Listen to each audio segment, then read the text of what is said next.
Welcome to The Explainer. Today, we're diving straight into a massive topic, a profound exploration into the burden of human choice and the ethics of power.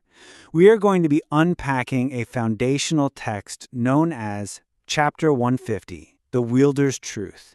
Now look, this isn't just your standard lore about magic or ancient councils. It is a masterclass. Honestly, it's a deeply philosophical lecture on human responsibility. It literally forces us to look at the forces we wield in our own everyday lives, whether that's authority, influence, or physical strength, and asks us, point blank, what we are willing to become when we use them. I am absolutely thrilled to guide you through this material today because it completely flips the script on how we traditionally view authority and morality. So, I want you to think about this for a second. What if there is no such thing as good or evil power? It's a pretty provocative question, isn't it? I mean, for centuries, human storytelling has relied on this very comfortable, very familiar binary. Holy magic is good, demonic magic is evil, natural magic is neutral. But what if the power itself is completely morally silent? What if the universe just isn't categorized into neat little moral boxes? This text fundamentally challenges our most basic assumptions about authority and morality. It suggests that a sword, a spell, or a position of leadership has absolutely no inherent moral compass whatsoever. That compass, it only exists in the hand of the one holding it. Okay, let's dive into this. Here is our syllabus for today's explainer. First, the myth of good power. Second, Sela's healing knife. Third, Bran's weight of restraint. Fourth, Nadir's sanctuary or prison.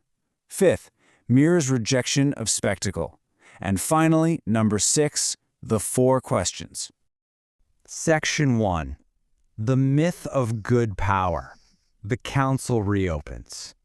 So our journey begins in a tense, quiet room. It's the council chamber beneath the ladder of light.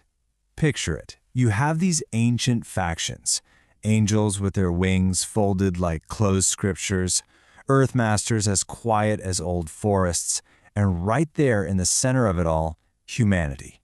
Now the angels and the earth masters, they had always known exactly where they stood, but humanity was different, and humanity was about to shatter the old ways of thinking. The text actually calls this previous worldview the old error. See, the ancient factions found comfort in simple names because it made the universe seem clean. But history, as the text points out, is never clean. I mean, holy fire once sealed the city so tightly that starving children couldn't escape. Demonic whispers occasionally saved victims, but only to preserve them for a later strategy. It's a mess, right? The first human circle stepped forward to completely refute this binary of good versus evil. They argued that human raw power is unfinished. It's contradictory. A human can build a sanctuary with one hand and lock its gate with the exact same hands. This highlights an absolutely incredible moral burden, having all this power without any divine guidance or guaranteed righteousness. Humans are capable of becoming either rescue or ruin in the exact same breath. To really ground this abstract philosophy, we have to look to the core doctrine established by Ilyan Marr, the first witness of human raw power. He placed one definitive rule before all the gathered factions: never ask first what a force can destroy. Instead, you have to ask what the wielder is willing to become while using it. As Ilyan Marr brilliantly stated, power has no face until the wielder turns toward the world. Power itself is not the trial, guys. The trial is intention, consequence, and responsibility. The hand that wins a war must still be able to touch the wounded without shaking. Section 2. Sela's healing knife, the choice of mercy. To really help us understand this doctrine, the Council called forward specific individuals whose powers perfectly demonstrated this profound truth. Our first practical case study in how personal choices dictate real-world impact is a woman named Sela Vorn. Sela teaches us that mercy is not simply about being soft. It's an active, highly conscious decision. Her raw human ability is called fracture sight, and it's exactly what it sounds like. It allows her to see the breaks and faults in literally anything. We're talking cracks in a physical stone, lies hidden in someone's speech, the tiny structural weaknesses in magical spells, or even the psychological wounds buried deep beneath someone's pride. In a battle, she could look at a demonic seal, find the absolute smallest hairline fracture, and widen it until the whole thing just screamed apart. It is an incredibly potent tool, but it's inherently neutral. It simply reveals vulnerabilities. And this brilliantly illustrates the difference between healing and destruction. Sela proved the council wrong with something as simple as a knife. First, she took a plain knife from the council table and used it to cut a strip of cloth to gently bandage a young boy's bleeding hand. That's healing. Then she took that exact same knife, turned to a map, and showed how she could use her fracture sight to trace the hidden roads where enemy refugees were hiding. That's destruction. Notice how absolutely nothing changed in the knife itself. Nothing changed in her power to see fractures either. The only thing that changed was her intent. Sela's big lesson to the council was that mercy is deciding which fracture must be mended and which must be broken before it breaks others. The real-world impact of her power relies entirely on her restraint. Let this quote sink in. Her gift did not choose compassion, Sela did. She actively restrains her ability to exploit the vulnerabilities of others, choosing instead to serve and mend. It's a striking, sobering reminder that just because you have insight into people's weaknesses, it doesn't give you the right to exploit them. Section 3. Bran, the weight of restraint. Bran Ister's force. We're moving on now to our second case study, Bran Ister. Now, if Sela represents insight and vulnerability, Bran is the complete opposite. He represents physical force, authority, and the immense, almost intoxicating temptation of domination. Bran is described as broad-shouldered, but here's the catch. He's actually ashamed of his own gift. His raw power is just sheer physical force. He gathers this force around his body until every single motion becomes terrifyingly heavy. A lifted palm can stop charging beasts in their tracks. A clenched fist can literally shatter the foundation of a tower. Because of this immense power, the Earth Masters respected his strength, for sure, but they didn't trust it. And the demonic crowns, the ones waiting in the hidden shadows, they wanted Bran most of all, because they knew a very dark truth. Strong people who hate their own strength are incredibly easy to corrupt. Just promise them permission to use it, and they might just call their own surrender liberation. I want you to really think about the real-world impact of immense strength here. Bran demonstrated his truth to the council in a genuinely chilling way. First, the mercy. He showed how he could press one hand against a falling pillar and save 30 people from being crushed to death. Incredible, right? But then, the harm. He placed that exact same hand on a prisoner's shoulder. The entire council immediately saw how little pressure it would take to make absolute obedience look like peace. Consider how easily authority and strength can cross the line from protecting lives to tyrannical threatening. The physical act is almost completely identical, but the moral difference? It's a massive chasm. Bran's entire life is a constant, exhausting exercise in restraint in order to serve others. He lives by this core philosophy. Power does not become noble because it is strong. Strength becomes noble only when it refuses unnecessary victory.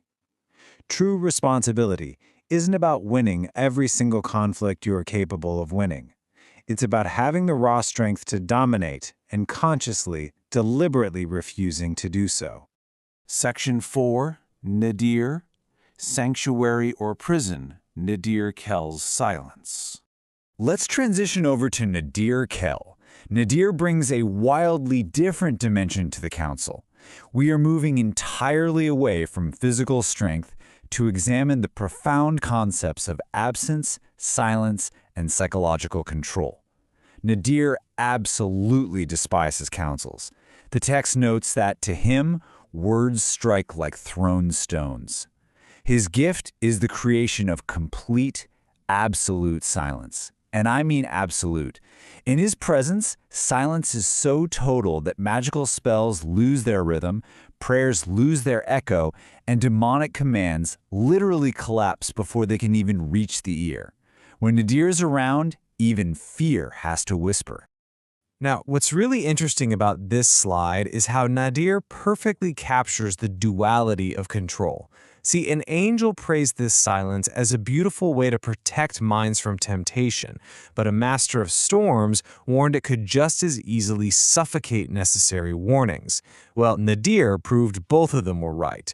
First, sanctuary. He cast silence around a possessed child, stripping the demon of its ability to speak its name into the child's bones and finally granting that poor child peaceful sleep. But then he showed them prison. He widened that exact same silence across the entire council hall. For 3 terrifying breaths, no one could call for help, confess pain, object to harm, or sing. Let's just sit with this profound realization for a moment. A quiet room can heal the grieving, a forced silence can bury the living. It is entirely intent that shapes the difference between a sanctuary and a prison. Nadir bowed his head to the council in deep knowledge, not shame. He understood perfectly that silencing others, whether that's exerting psychological control or shutting down free speech, always requires permission, duration, and extreme humility. Section 5. Rejection of Spectacle. Mira's Broken Mirror. Our final individual case study introduces us to Mira of the Broken Mirror. Her story addresses something we struggle with a lot, the dangerous allure of truth, reflection, and what we so often mistake for justice. Mira carried a shard that showed no face accurately. Her raw power was reflection. But it wasn't just reflecting light. It reflected force, memory, shame, and intention directly back onto its source. If you aimed a curse at her, it would hit you instead. If you spoke a lie near her, it would immediately reveal to you the very wound that birthed that lie. Demons absolutely hated her because she dragged their deepest, hidden hungers right out into the visible world. But Mira understood a highly advanced moral concept that a lot of people miss. Reflection is not automatically justice. When a lesser demonic envoy appeared and spat venom at the circle, Mira easily could have reflected every single word back until the creature violently tore itself apart in front of everyone. But she actively rejected that kind of moral spectacle. Instead, her action was highly measured. She reflected only enough venom for the envoy to recognize its own master's chain, and the result? The envoy fled. Sure, it wasn't redeemed, but it was no longer a useful slave to its demonic crown. She aimed her truth squarely at liberation, actively avoiding the cruelty of unnecessary punishment disguised as clarity. She taught the council one of its strongest laws with this idea. A mirror can reveal a prison door. It could also become another wall.